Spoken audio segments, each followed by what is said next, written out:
जय माँ कामाख्या देवी, जय माँ पीताम्बरा, जय माँ बगलामुखी।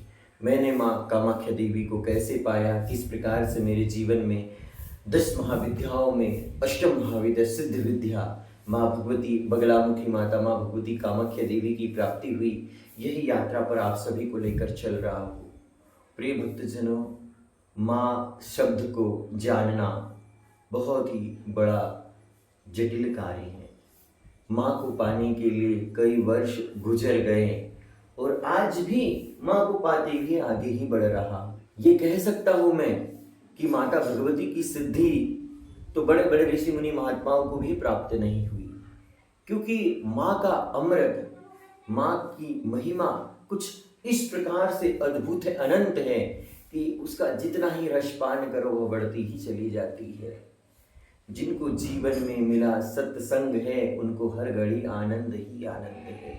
जिन्हें संतों का संग, साधकों का सानिध्य, दिव्य गुरुओं का सानिध्य, सिद्ध गुरुओं का सानिध्य मिल जाता है, उनकी यह आध्यात्मिक यात्रा बड़ी सरल हो जाती है। जो भक्त काम बीज रूपनी माँ कामाख्या देवी की साधना करना चाहता है, काम बीज रूपनी कामाख्या माता जी की प्राप्ति करना चाहता है, तो उन्हें एक अच्छे गुरु की आवश्यकता है, क्योंकि एक अच्छा गुरु ही उन्हें वह दिव्य मार्ग प्रदान करेगा। दिव्य मार्ग प्रदान होने के बाद ही वह अपने जीवन में आगे बढ़ पाएगा, कुछ कर पाएगा, क्योंकि गुरु महिमा अनंत है। गुरु ब्रह्मा गुरु विष्णु गुरु देवो महेश्वराय, गुरु साक्षात पर ब्रह्मा तस्मै श्री गुरुवे नमः। गुरु को ब्रह्मा विष्णु महेश से भी उच्च माना गया है। इसीलिए आप सभी एक सिद्ध और दिव्य गुरु की खोज करें, इस सानिध्य में काम बीज रूपनी कामाख्या देवी की साधना करें, उपासना करें और उस साधना मार्ग पर आगे बढ़ते जाएं। आप सभी भक्त लोगों को मैं बताना चाहूँगा कि जब भी आप यज्ञ करते हो, हवन करते हो, उसमें योनि कुंड, योनि चिन्ह बनाया जाता है, क्योंकि माँ भगवती कामाख्या माता जी की कृपा से ही, उनके आशीर्वाद से ही हमारे द्वारा किए गए जप तप यज्ञ व्रत पूजन आदि सभी सफल होते हैं। उनके आशीर्वाद के बिना हमारी कोई भी कामना पूर्ण नहीं होती है।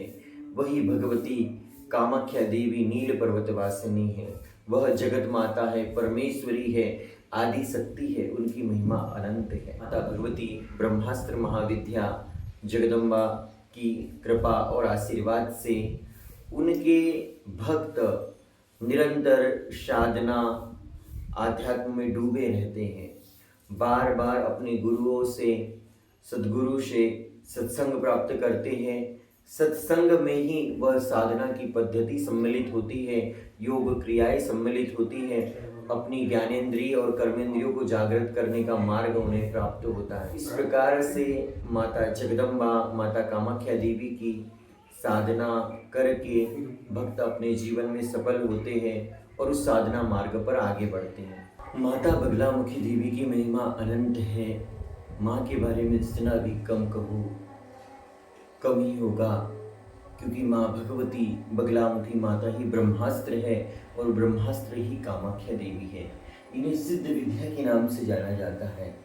और माँ भगवती कामेश्वरी, कामाक्षी देवी, कामाख्या देवी, बगलामुखी माता, ऐसी महाशक्ति की आराधना करने से सर्व कार्य ही सुलभ हो जाते हैं।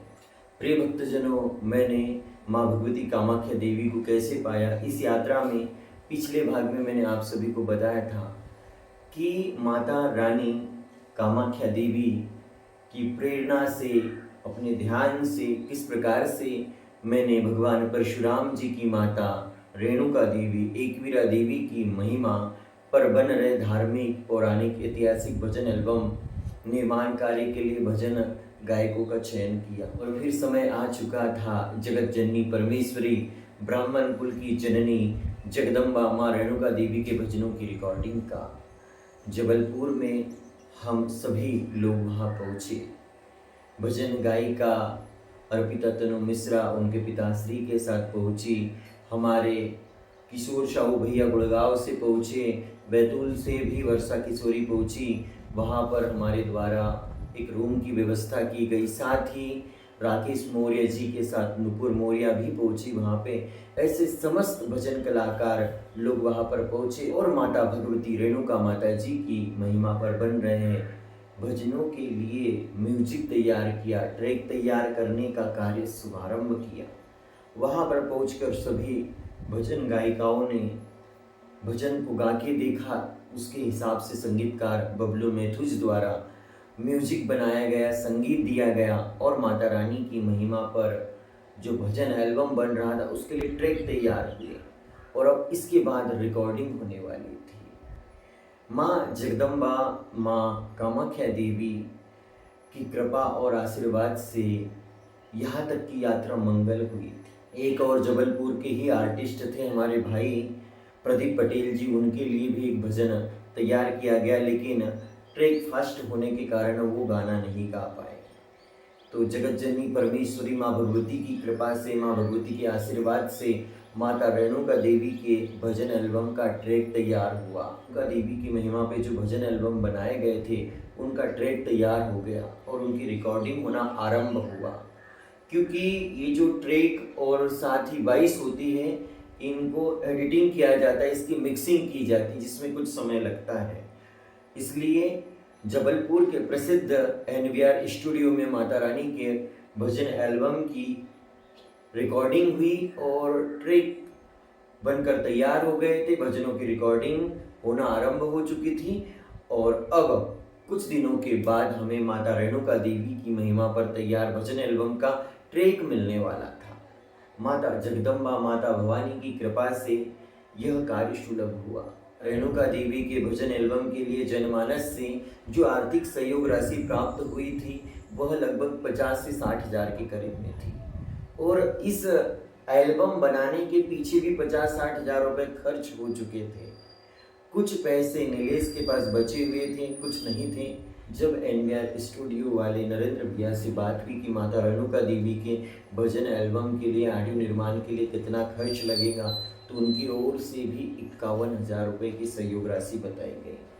तो नीलेश द्वारा उस राशि का भी भुगतान किया गया और माता रानी की कृपा से ऑडियो भजन एल्बम बनकर तैयार हो गया। जब माता रेणुका देवी के भजन एल्बम के सॉन्ग में प्राप्त हुए, बहुत ही सुनकर मन आनंद विभोर हो गया। बहुत प्यारे प्यारे सुंदर सुंदर भजन थे। माता रेणुका गाए हम गाथा तुम्हारी, दिन है खुशी का झूम झूम गाए, आओ चलो माँ का जन्मदिन मनाए। ऐसे प्यारे प्यारे मीठे मीठे भजन माता रेणुका देवी की महिमा पर तैयार हुए और माता जगदम्बा का अपार आशीर्वाद प्राप्त हुआ।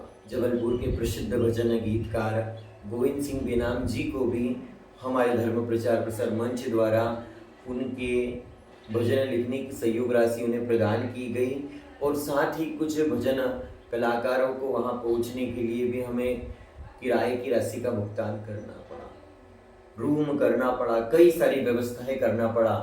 ऐसी कृपा हुई माँ की कि सारे कार्य ही सुलभ हो गए। मैं तो सिर्फ देख रहा था कि मेरी माँ क्या क्या करा रही, क्योंकि जेब में तो मेरा 1 रुपये नहीं था। लेकिन माँ जगदम्बा बड़ी दयालु है, कृपालु है, अपने भक्तों की रक्षा करती है, अपने भक्तों पर कृपा करती है और माँ की कृपा से ही सारे कार्य सुलभ हो जाते हैं। मैं इस वीडियो के अंत में आप सभी को माता रेणुका देवी भजन एल्बम रिकॉर्डिंग के वक्त की कुछ फोटोज, कुछ वीडियो भी आपको बताने वाला हूँ, आप उसे देखिएगा। अगले पार्ट में मैं आप सभी भक्तजनों को बताऊंगा कि माँ सूर्यपुत्री ताप्ती जी का जन्मोत्सव आ चुका था और माँ ताप्ती जन्मोत्सव के दिन ही हमने यह योजना बनाई कि अर्पिता तनु मिश्रा, गोविंद बेनाम जी, रवि सोनी जी और कुछ भजन कलाकार सभी लोग माँ ताप्ती जन्मोत्सव में शिवधाम बारालिंग पहुंचेंगे और वहां से सीधा माँ धामन गांव के रेणुका माँ के दर्शन के लिए पहुंचेंगे और फिर वहां पर माता रेणुका देवी के भजनों की वीडियो शूटिंग होगी। तो माता भगवती की बड़ी कृपा हो रही थी, बड़ा आशीर्वाद मिल रहा था। माता भगवती किस किस प्रकार से माँ के एल्बम का कार्य आगे बढ़ा रही थी, हम सब देखते जा रहे थे। जैसे नचा रही थी माँ वैसे हम नाच रहे थे, जैसे लीला माँ दिखा रही थी वैसे हम चल रहे थे। तो आप सभी अगले भाग को जरूर देखिएगा कि किस प्रकार से माता रेणुका देवी के भजन एल्बम की वीडियो रिकॉर्डिंग हुई, किस प्रकार से माता रेणुका देवी का भजन एल्बम शूट हुआ। तो आप सभी को तब तक के लिए जय माँ बगलामुखी, जय माँ पीताम्बरा।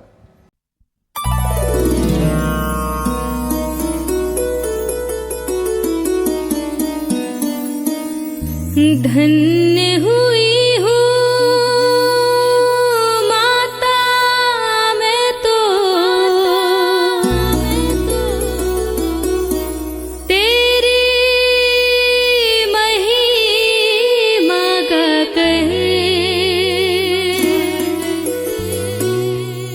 माता रानी तेरी महिमा जन जन तक पहुँचा कर